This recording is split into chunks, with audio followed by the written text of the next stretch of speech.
They treated me like a gold digger, and they want my wife to divorce me. 8 years ago, my in-laws made me sign a prenup. They didn't frame it as a suggestion. They didn't pretend it was mutual protection. They told me very clearly that if I wanted to marry their daughter, this was the price of admission. At the time, they thought I was poor. They thought I was a liability. They thought I was someone who would never amount to anything. What they didn't know was that this document, the one they used to humiliate me, would one day become the very thing they'd beg me to undo. I met my wife when we were both 27. I was working in sales back then. Nothing glamorous, but it paid the bills. I wasn't rich, but I wasn't struggling either. I had savings. I had stability. Most importantly, I had ambition. From the beginning, I knew I wanted more. About a year into our relationship, I made a decision that scared everyone except her. I quit my job. I had an idea, an electronics brand. I'd been planning quietly for months. I'd researched suppliers, manufacturing, logistics, branding. I wasn't jumping blindly, but it still meant walking away from a steady paycheck. My wife supported me without hesitation. She believed in me before there was anything to believe in. Her parents, on the other hand, were furious. They were convinced I was living off her. To be fair, during that first year, she was covering most of our expenses. I didn't have steady income yet, but I wasn't freeloading. I had savings. I contributed when I could. I was building something. None of that mattered to them. They came from money. Her parents owned a real estate firm and had been successful for decades. They grew up comfortable. Their social circle consisted almost entirely of other wealthy families. Status mattered to them. Appearances mattered even more. My background didn't impress them. My father was a high school football coach. My mother managed a coffee shop. We weren't poor, but we weren't them. From the very first time my wife introduced me to her parents, they decided I wasn't good enough. And by not good enough, they meant not rich enough. They never said it outright. Instead, it came out in comments, disguised as jokes, questions designed to belittle, passive-aggressive remarks about ambition, stability, and real careers. They smiled while doing it. I said nothing. Not because it didn't bother me, but because I refused to give them the satisfaction. My wife, on the other hand, noticed everything. She got angry on my behalf. She confronted them more than once. I always asked her to let it go. I didn't need their approval. I loved her. She loved me. That was enough. By the time I was 29, I proposed. We planned the wedding for the following year, a few months before the ceremony. Her parents asked to speak with me privately. That conversation changed everything. They sat me down and told me they needed peace of mind. They said they wanted me to sign a prenup, not a standard one. This prenup stated that in the event of a divorce, all assets would remain strictly separate. Neither of us could claim anything from the other, and a joint account would be divided strictly based on contribution. This part was new to me. Would be required to repay my wife and her parents for any financial support they had provided while I was building my business. They framed it as fairness. But it didn't feel fair. It felt like a reminder that I was indebted, that I was beneath them, that they believed I would always rely on their daughter. They told me signing it was the only way they'd ever feel comfortable accepting me as their son-in-law. That was the moment I understood something very clearly. This wasn't about protection. It was about control. It was about humiliation. I was insulted.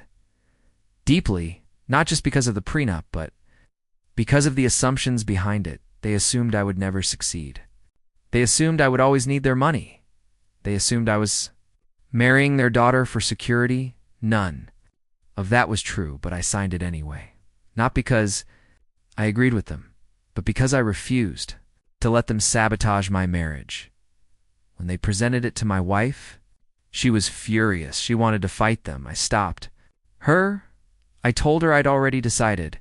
We signed it together because we knew exactly what her parents were trying to do, and we weren't going to give them the reaction they wanted. They wanted me to back out. They wanted doubt. They wanted control. They got nothing. Years passed. I worked relentlessly. My Business grew slowly at first, then steadily.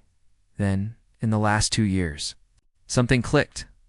Marketing took off, sales exploded, distribution expanded. What had once been a risky idea turned into something massive today. I'm worth nearly 5 times more than my in-laws, and that's when everything changed. For a long time, nothing changed on the surface. My in-laws continued treating me the same way they always had, politely dismissive at best, quietly condescending at worst. They never outright insulted me, but they didn't need to. Their tone did all the work.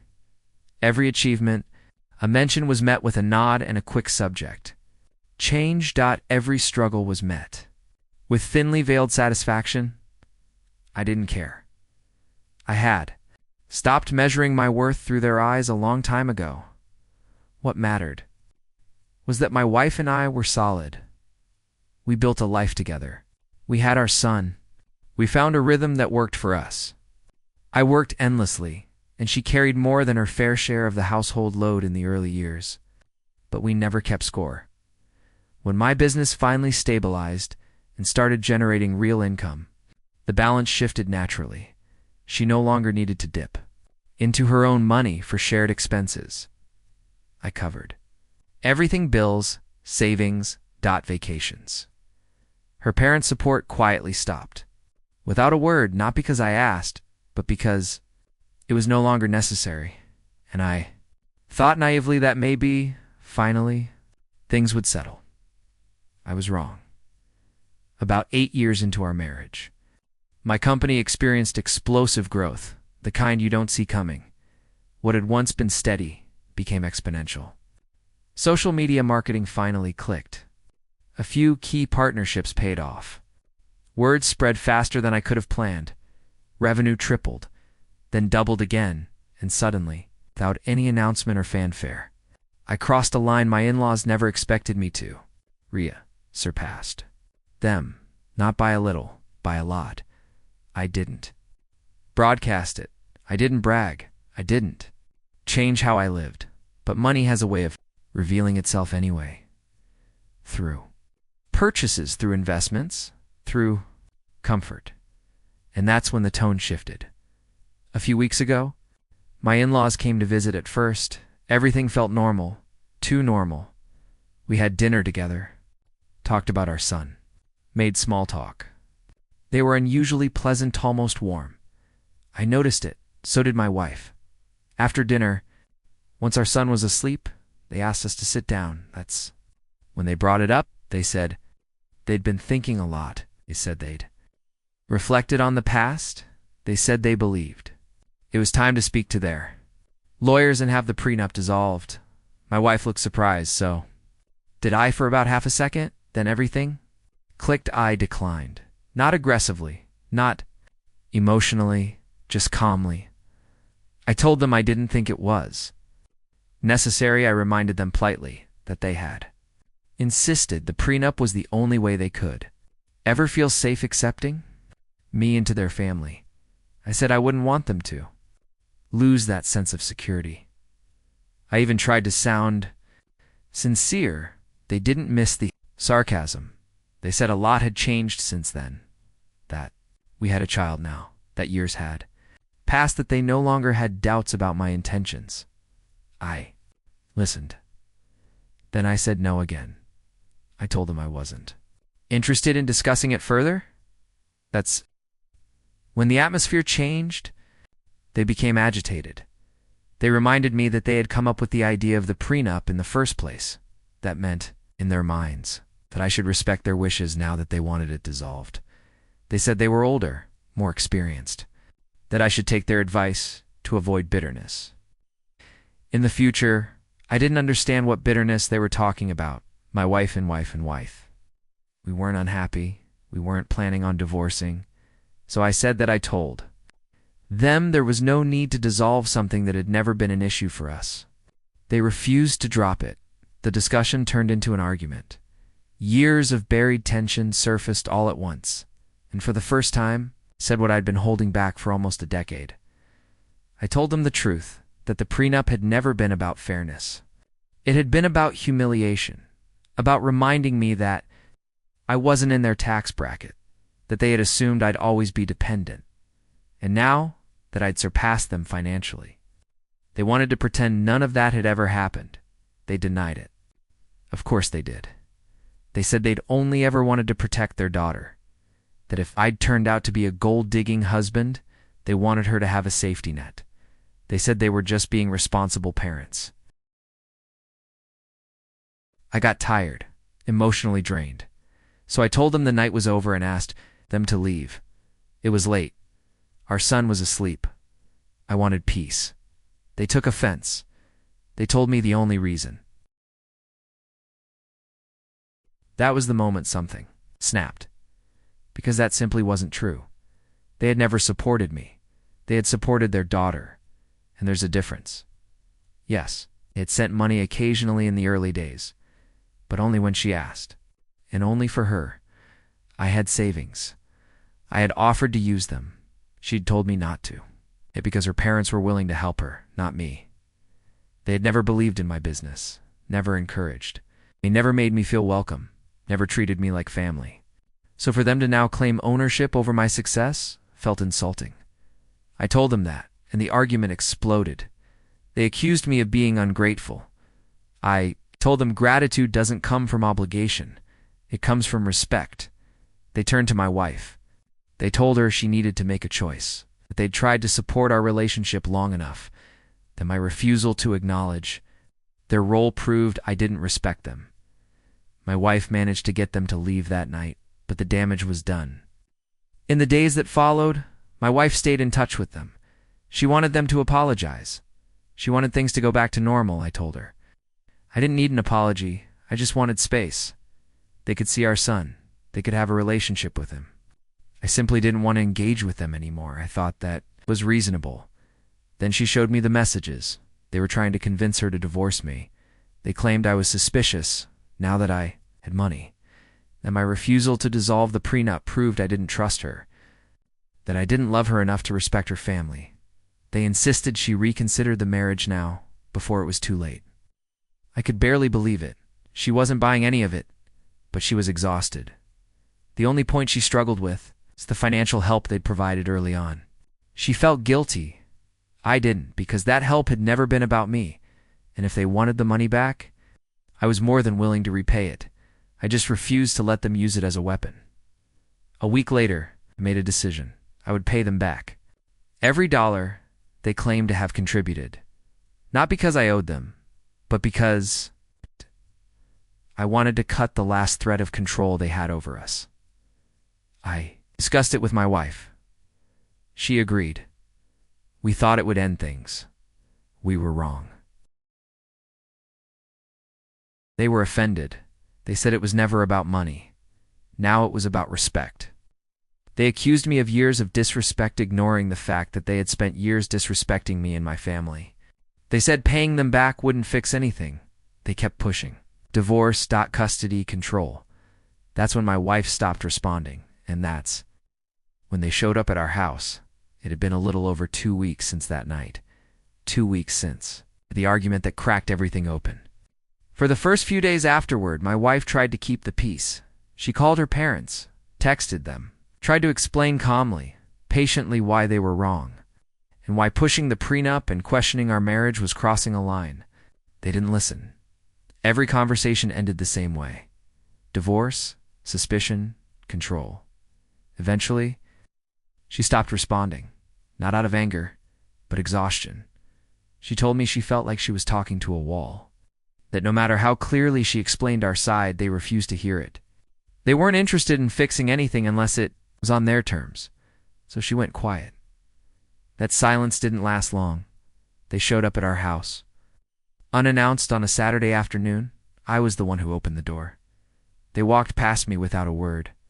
Didn't greet me, didn't acknowledge me, just marched straight into the living room, calling my wife's name like I wasn't even there at that point. I wasn't surprised, disappointed maybe, but not shocked. I said nothing. I waited. When my wife came out of the bedroom and saw them standing there, her expression hardened immediately. She didn't ask them to sit. She didn't offer them anything. She crossed her arms and told them plainly that she wasn't interested in speaking unless they were willing to acknowledge our side of things. They laughed. Then they turned it on her. They said they were there to confront her behavior. They told her she was becoming disrespectful, that she was going down the same path.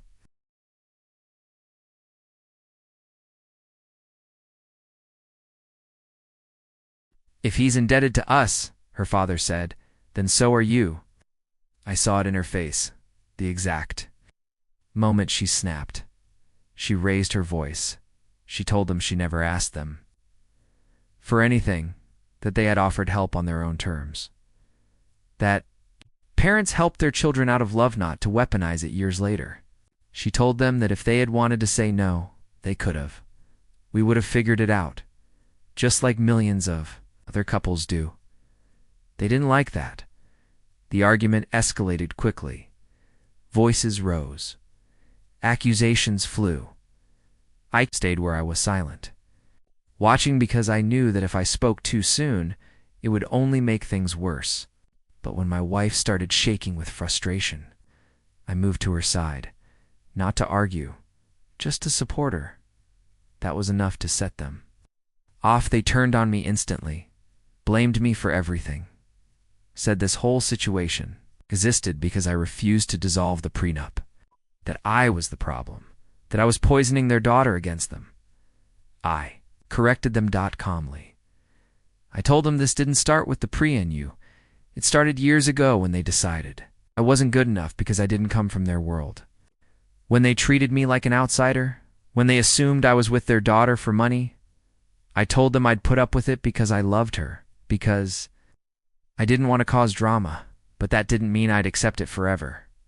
The room went silent. Then they exploded. They shouted. They insulted me. They said things they'd clearly been holding back for years. They cursed. They tried to provoke me. Anything to get a reaction. I didn't give them one. I stayed calm. I kept my voice steady, and that made them angrier, because they wanted to see me lose control. They wanted proof that I was the villain they'd painted me to be. When that didn't work, they changed tactics. They turned to my wife and gave her an ultimatum. Her family or me. They expected hesitation. They expected tears. They expected doubt instead. She surprised them. She said she was choosing her family. Then she clarified. Her husband and her son. She told them to leave. She told them they'd be receiving the check soon, and after that, we would be done. Her parents stared at her like they didn't recognize her. They tried to argue. She told them she would call the police if they didn't leave. Immediately, that was the moment they realized they'd lost control. They left. We blocked them that night. Phone numbers, social media, everything. It wasn't easy. We sat together afterward in silence, processing what had just happened. There were no raised voices between us, no blame, just exhaustion. We talked about our son, about how we'd explain things when the time came, about something unexpected happened. The noise stopped. No messages, no surprise visits, no pressure. And for the first time in a long time, our home felt calm. I won't pretend it didn't hurt. Cutting off family never feels clean, Evan, when it's necessary, but there was also relief. We'd spent years shrinking ourselves to avoid conflict. Now, we didn't have to. Looking back, I realized something important. This was never about a pre-nup or money or gratitude. It was about control. They needed to feel superior, needed to feel owed, needed to feel like they had power over our lives. When they lost that, they panicked. And when panic didn't work, they tried destruction. My wife and I are stronger now. Not because we want to fight, but because we chose each other clearly, openly, without hesitation. Some relationships can be repaired, others can only be survived.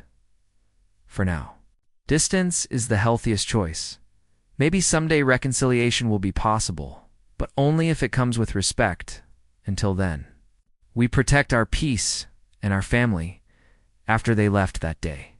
The house felt different, not empty, not quiet, just lighter. My wife and I sat together on the couch for a long time without speaking.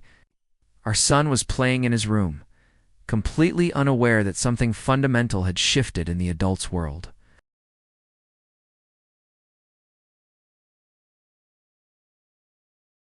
Our priority was still the same, him, that night. We talked freely, talked not about blame, not about guilt, about boundaries, about what we were willing to tolerate moving forward. And what we weren't? My wife admitted something that broke my heart a little. She said she'd spent years trying to earn her parents' approval in a way she never had to earn ours. That no matter what she did, marrying for love, building a stable family, raising a child, they always found something wrong. And now that she'd finally stood up to them, she realized how conditional their love had always been. I told her something I'd never said out loud before, that I'd endured their treatment, not because it didn't hurt, but because I didn't want to put her in the position of choosing, and now that they'd forced that choice anyway, I was proud of her for making it without hesitation. We didn't cry, we didn't argue, we just held hands and decided together that this was the line. The check went out 2 days later. We didn't argue over the amount. I deliberately rounded it up.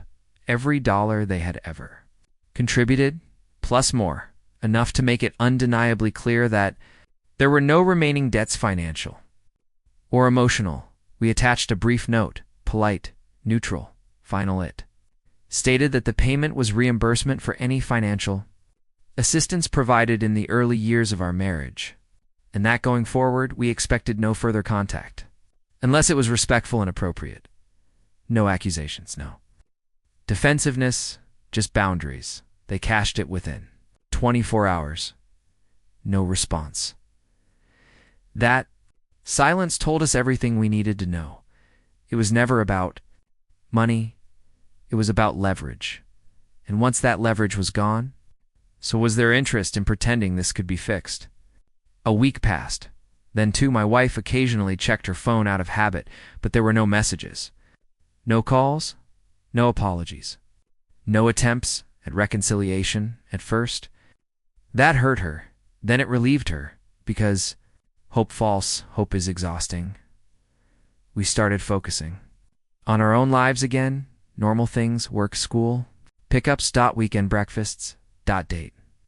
Nights at home after our son went to sleep. We didn't talk about her parents unless something specifically came up, not out of avoidance, but because they no longer dominated our mental space.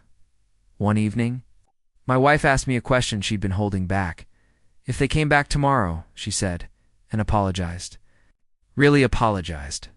Would you try again? I thought about it carefully. Then I answered honestly. Only if the apology came with accountability, and only if it came with change. She nodded. She already knew that people talk a lot about doesn't mean access, it doesn't mean pretending, and it definitely doesn't mean sacrificing your peace so someone else can feel comfortable. Some relationships don't end because of one argument. They end because of years of small disrespect that finally add up. I used to think keeping the peace meant staying quiet, swallowing things, letting comments slide. I was wrong.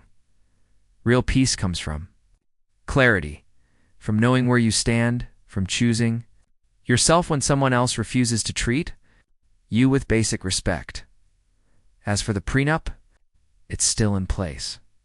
Not because we don't trust each other, but because we don't let outside pressure dictate the rules of our marriage. My wife and I are aligned. We've always been. Money didn't change that conflict, didn't break that. If anything, this proved it. Explaining things to our son will come later when he's older, when he can understand nuance. For now, he knows he's loved. He knows his home is safe. He knows his parents are united. That's enough. I don't hate my in-laws. Hate requires energy. What I feel now is distance. And distance is healthy. They may tell their version of the story. They may believe their own narrative. That's fine. We're no longer participating in it. If there's one thing I've learned through all of this, it's this: you don't owe gratitude to people who use their help as a weapon. You don't owe access to people who refuse to respect you, and you don't owe silence to anyone who benefits from it. Standing up for yourself doesn't make you ungrateful. It makes you free. My wife and I didn't win. This wasn't a victory. It was a decision. A hard one, eh? Necessary one, and one we don't regret.